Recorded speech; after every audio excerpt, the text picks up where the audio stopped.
So, Sri Akal, welcome to Amma Brown Girl. My name's Amma, and today I'm posting episode 24. Episode 24 is really special for me because I'm now 25 and I feel like I can finally move forward and start a new chapter. There's so much I want to talk about and I can't wait to share. Have you ever felt like a year has defined your life? Being 24 was the worst year of my life so far. And initially, when I started this podcast, I never planned for my 24th episode to be my last episode for series 1. But the timing worked out so perfectly that it feels right to take a moment to refresh, redevelop, and replan my content right before I share some exciting news. It slightly blows my mind as to how perfectly the timing worked out for episode 24 because it's special to me. It was a year of me reestablishing my friendships, relearning my confidence, learning how to heal in my relationship, dealing with a toxic work environment and toxic managers, and navigating my complicated relationship with my parents. For today's episode, I'll be talking about each episode and topic that I've spoken about previously for series 1. I want to share what I thought was the hardest part of each story and what I've learned since. Once we reach the end of this episode, I'll be revealing the date for series 2, but for now, let's get into it. Episode 1 was leaving my toxic desi home, which was probably one of the many reasons I actually started this podcast. I wanted to share that story. I knew a lot of people were going through it. I had gone through it, and I know a lot of people were about to go through it. So it just felt right to talk about a topic that I was very familiar with and I wanted to share for so many years. The hardest part of this story was probably receiving the cold shoulder from both of my parents, especially my mum. In so many of our heated arguments, she would be like, "Oh, get out of the house. I can't wait till you leave. I don't want you to be here. You're taking up space. No one wants you here." But the day I actually left, she was absolutely distraught. Bless her, she was so upset and she couldn't and didn't say bye to me because she was that upset. I didn't talk to my parents for months after I left because they were giving me the cold shoulder. They were not communicating with me and I was kind of going through it as well, having just moved out. So a lot was going on. What I've learned since then is the fact that even if my home became a happy home and it wasn't toxic, I still couldn't move back because there's a sense of independence that I get by living alone. I feel that this is my safe space and having someone disrupt that would be quite stressful for me. Episode 2 was Dear Immigrant Parents. The hardest part about this story was probably always feeling quite conflicted between wanting to spend as much time with my parents because their time is limited and then not wanting to see them at all because they've probably annoyed me or they've said something to upset me. So it was very confusing as to, do I want them in my life or not? Since then, I've learned that immigrant parents or parents sometimes are just complicated. They are people before they are parents, and I don't owe them this perfect Asian, desi Amma as to whatever they expect me to be. I still don't talk to my mum, but I've learned that it's on my terms and I get to choose to have that relationship. Episode 3 was about guilt, Brown edition. The hardest part about brown guilt for me is the fact that I don't think it ever leaves.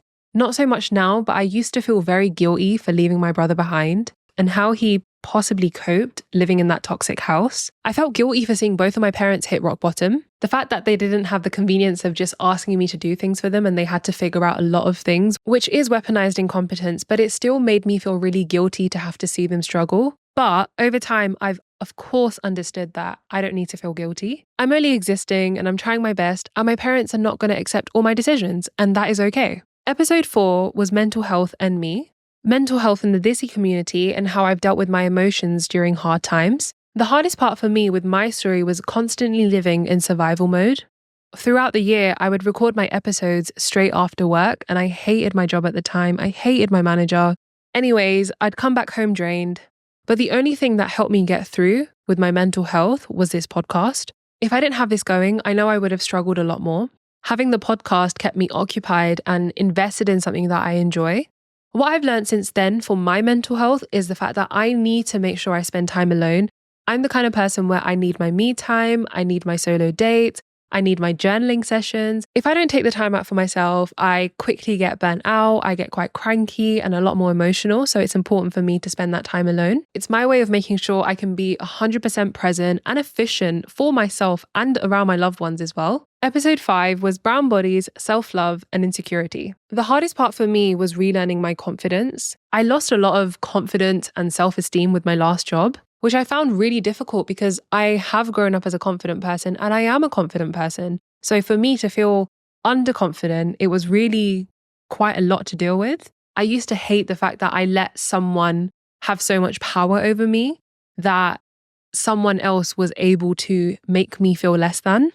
But I learned to give myself grace and understand that that person was projecting and they were clearly unhappy within themselves. I've learned to love myself and my aura is thriving. I'm doing better than I ever have. Episode 6 had me internally screaming. I spoke about marriage in the Desi community. The hardest part for me with my story was the pressure of marriage. I had graduated, I was working, I was stable, I was doing pretty well. So obviously the questions around when are you going to get married? Have you got someone? Was starting to come up, especially with my mum. The pressure got to me so much that I came out to my dad the next day after I recorded that episode. I learned that I didn't need to validate my decisions, and it wasn't the only reason I came out to my dad, but I needed him to know to not raise his expectations of me. Marriage is something that's special and it shouldn't be forced upon anyone. Episode 7 was more of a general conversation of the aftermath of leaving home, some of the things that I wish I knew, the process of moving out and how to settle in. I have seen conversation around toxic homes and leaving toxic homes, but I've not seen much conversation around what to do after.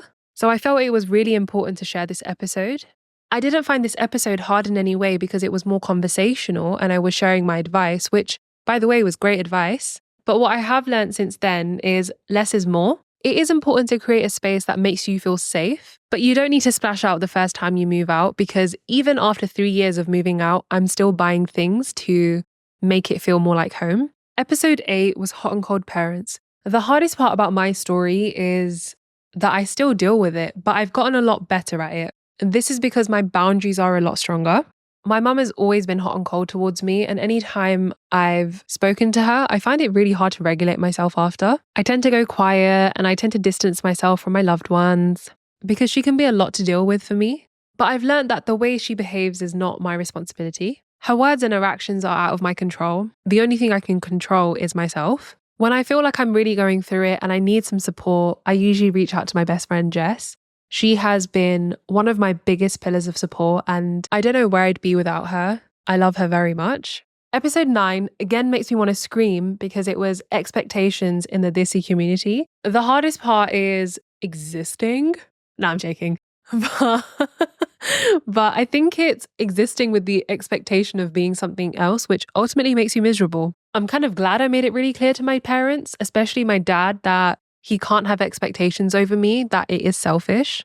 And I told him that I loved him and that I do want to maintain a good relationship between us, but I'm uncomfortable maintaining something and getting to know him more and sharing my life with him if he doesn't know how I am. What I've learned since then is that I know I'll never meet these expectations, but having expectations in the first place is messed up. They're designed to make you feel guilty for existing, which I simply cannot. So I will continue to do me. Episode 10 was a mini milestone for me because I had set myself a goal to reach 10 episodes. It was an episode about starting a podcast and 10 things I've learned since starting. The hardest part was probably trying to fit it down to 10 points because I had learned so much already. But more importantly, I think my 10th episode for me was a turning point.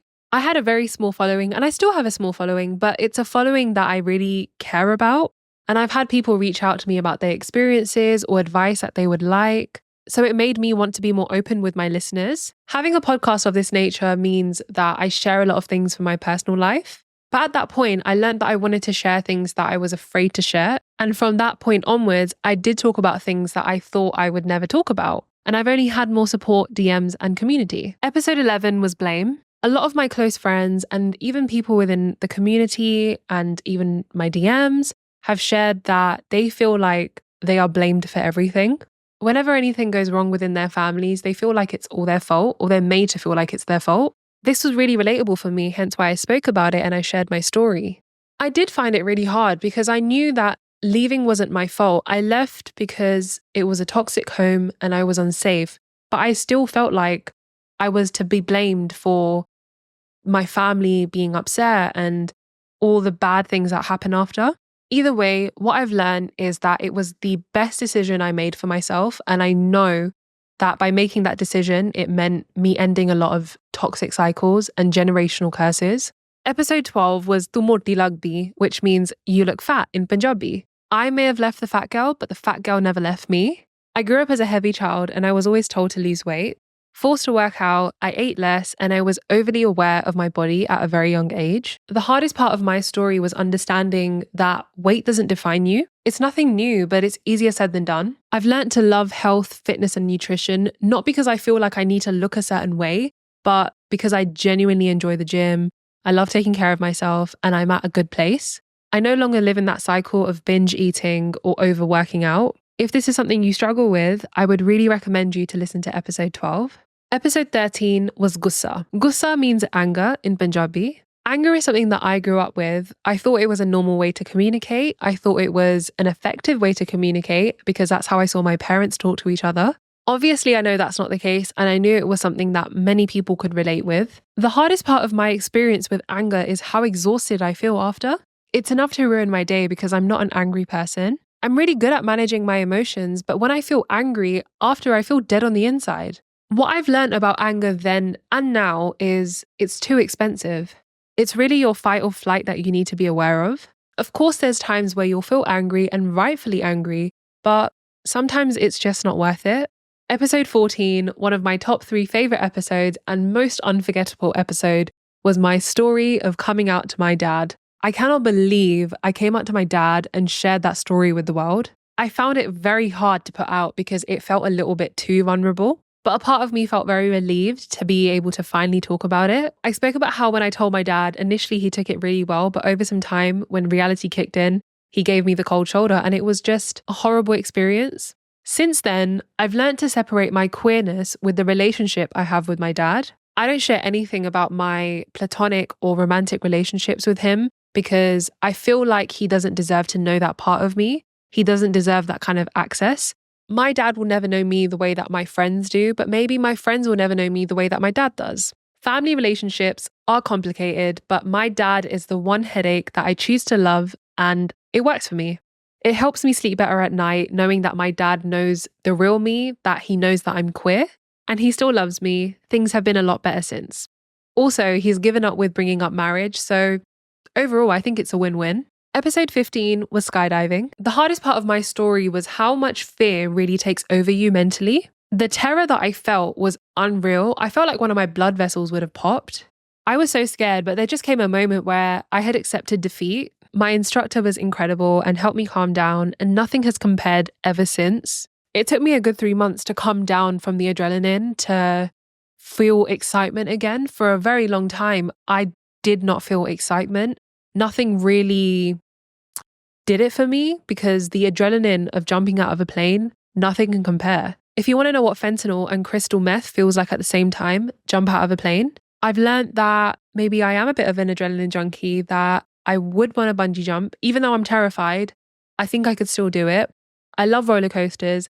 And from time to time, I do need something that makes my heart tremble a little bit. It makes me feel good.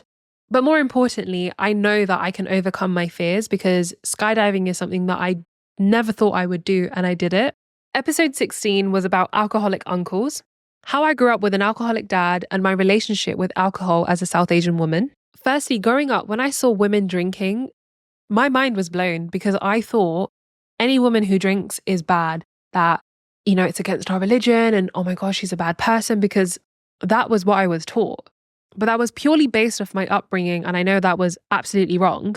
The hardest part for me with my relationship with alcohol was the discipline required to actually stop. There are times that I still get tempted and I go out and I think, cheeky cocktail, wouldn't hurt anyone, no one would know. But I know fundamentally why I do it for myself. But since then, I've learned that I'm a lot better without it and I don't think I'll ever drink again. Episode 17 was Orange is the New Beginning.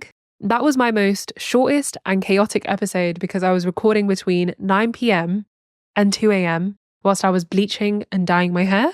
The hardest part was probably keeping my head straight. But on a serious note, one thing I've learned is that I will always be judged by family on my appearance and the way I look and what I decide to do with my face and my hair and just my general appearance. There'd been a point where I hadn't seen my dad for a couple of months, and the first thing this man says is, "Your hair looks shit." And I was already anticipating this comment because I know how he thinks and I know what he's like, but was it really necessary? No. Do I really care? No. Will I continue to dye my hair? Yes. I've learned to embrace my appearance and be confident regardless because I'm not here to fit this box of whatever this box is because that's just not for me. Episode 18 was Chat Shit Aunties. The hardest part for me with my story is how sorry I feel for these aunties and uncles because they project their shit onto us because they feel so shit on the inside. But their shit is not my shit, and it's their responsibility to sort out their shit. I've learned that my society will talk about me regardless. Whilst I'm here thriving, they'll be there miserable. And it is what it is. Episode 19 was a weird time, but a really heartfelt episode because I had lost my job, I became homeless, I was super down at the time. I spoke about how home is never home until it is. I've moved house 7 or 8 times since I was 18, and I had to move in with my girlfriend because I had nowhere to go. She took care of me, she gave me my own space, I could do whatever I want to it, and I was so grateful. But I couldn't shake this feeling of home never feeling like home. Out of all the episodes I've ever recorded, episode 19 was a period where I felt the most down, where I felt like I don't know what was happening and I was really going through it. The one thing I've never shared is that despite the consistency of my podcast, you never really know what's going on behind the camera. And this is not just for me, but people behind the camera with content creators, influencers, and they work very hard and you never really know what they're going through. But this is the one thing that gives me so much joy and keeps me going. It gives me a sense of purpose and it keeps me sane. Since episode 19, I've learned that change is inevitable, that the plan that I had for what I thought the rest of the year would look like didn't go to plan, and that's okay. Because if I had known what the plans were now, I wouldn't even question it because there is so much good coming and I'm so excited for the next few months. The more I tried to fight it and have control over my situation, the worse I felt. And you know what? That feeling of home might not even come from buying a home. It might be from other factors. Episode 20 was 25 things I've learned to celebrate my 25th birthday. It was my favorite episode because there was so much reflection involved. And to not only mention the points briefly, but I really went into a lot of depth with personal stories, and it was quite a lot of work that went into that episode. The hardest part was actually condensing it down to 25 points, which isn't a bad thing because then I've still got things to talk about in the future. My biggest takeaway from turning 25 is to live authentically. I'm doing a lot better than I thought, and I should appreciate that a lot more. Episode 21 was about betrayal. Looking back at the situation, I can laugh at it now, but if I was to ever share the real tea on it, I swear that shit's going on Patreon because there is no way I'm releasing that content for free. Being betrayed taught me so much.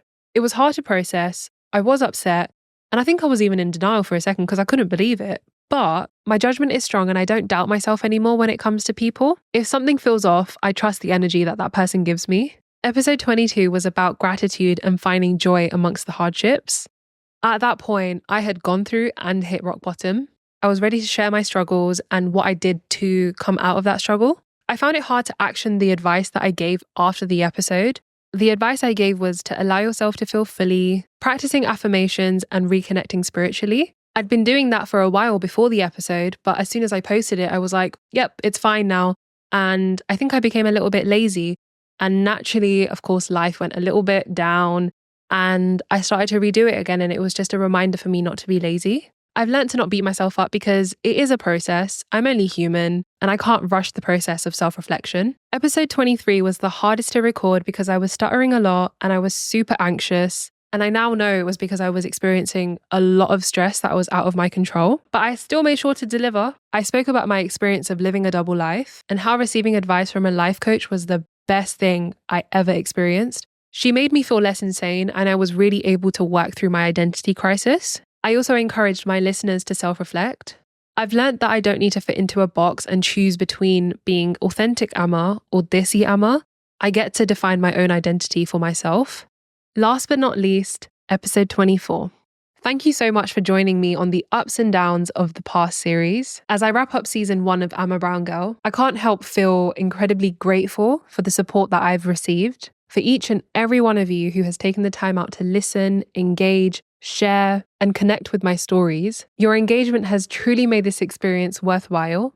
You have watched me deal with shitty audio, video issues, learning how to edit, learning how to use a camera, and still, I refuse to buy a tripod. Initially, I started because I wanted to share my story so that people feel less alone, and I wanted to teach myself a skill that I'm truly passionate about. With season 2 just around the corner, I can't wait to share all the exciting content that I have lined up.